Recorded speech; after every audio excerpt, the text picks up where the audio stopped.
ఇప్పుడు కూడా ఒకసారి అడిగారు మహిళల దాడుల మీద కానీ ఇప్పుడు జరుగుతున్న అత్యాచారాల విషయం కానీ కూటమి ప్రభుత్వం అనేది చాలా కఠినంగా తీసుకుంది. దీనికి ప్రత్యేకమైన చట్టాలు ఉండాలి, ఖచ్చితంగా ప్రత్యేకమైన కోర్టులు ఏర్పాటు చేయాలని ఆల్రెడీ సీఎం చంద్రబాబు నాయుడు గారు అధికారులకి ఆదేశాలు జారీ చేశారు. ఆ విషయం తెలియదేమో పెద్దలకి, ప్యానల్లో కూర్చున్న వారికి. అండ్ ఇంకో విషయం ఏంటంటే ఇక్కడ ఇంతకుముందు ప్రభుత్వం గత ప్రభుత్వం లాగా ఏదో దిశ యాప్లు పెట్టేసో, లేకపోతే పోలీస్ స్టేషన్కి పేర్లు మార్చేసో, లేదంటే తల్లిదండ్రులే పూర్తి బాధ్యత అని చెప్పేసో, లేదంటే మనం 1-2 రేపులు జరుగుతాయి కదా ఇవన్నీ మీరు పట్టించుకోవాల్సిన అవసరం లేదని చెప్పేసి సాక్షాత్తు మా మహిళలు చెప్పడం, అప్పుడు మా శాఖలో ఉన్నటువంటి మంత్రులు చెప్పడం, ఇట్లాగ చెప్పేసి చేతులు దులుపుకునే తత్వం అయితే మేము కూటమి ప్రభుత్వంలో మేము చేయదలుచుకోలేదు.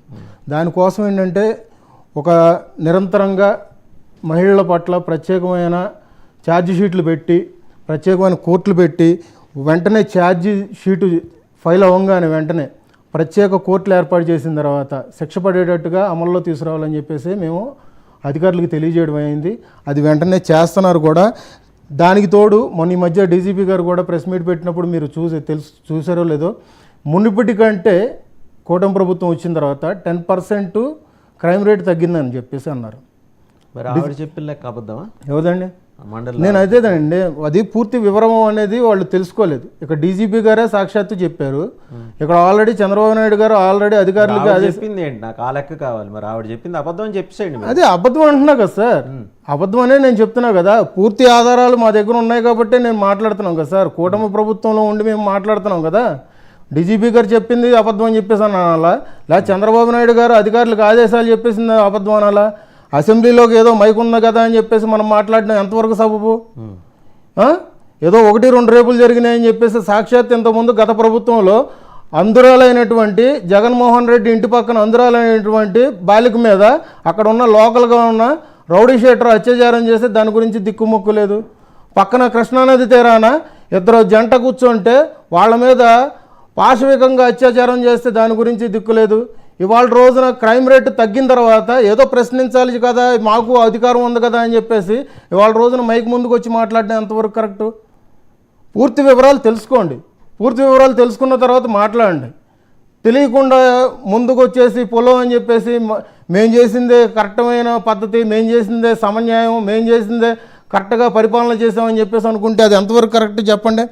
మేము ఇవాళ రోజున కూడా మీరు చూశారు, ప్రతి స్కూల్కి కూడా ఇంతకుముందు పవన్ కళ్యాణ్ గారు కానీ, లోకేష్ గారు కానీ, చంద్రబాబు నాయుడు గారు కానీ తిరిగి అక్కడ పాఠశాలలో విద్యార్థులతో ముచ్చరించడం కానీ, తల్లిదండ్రులతో అక్కడ మాట్లాడడం కానీ మీరు చూశారు.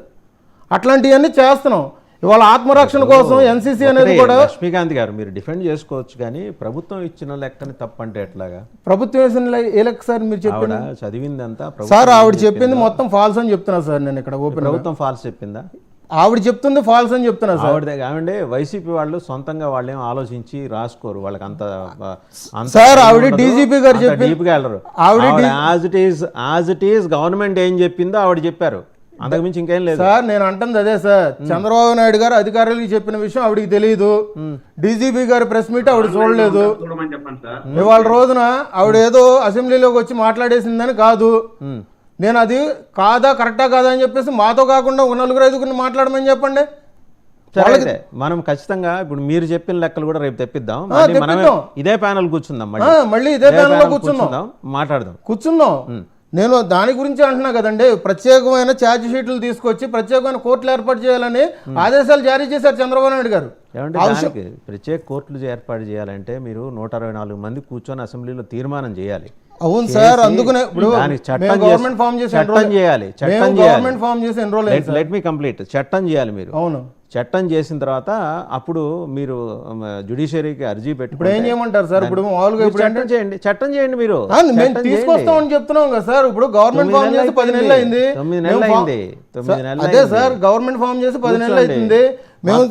మీ కూటమిలో దారాసింగ్లు, బ్రూస్లీలు అంత బలవంతులు ఉన్నారు. కూర్చొని చట్టం చేయండి. చేస్తాం సార్.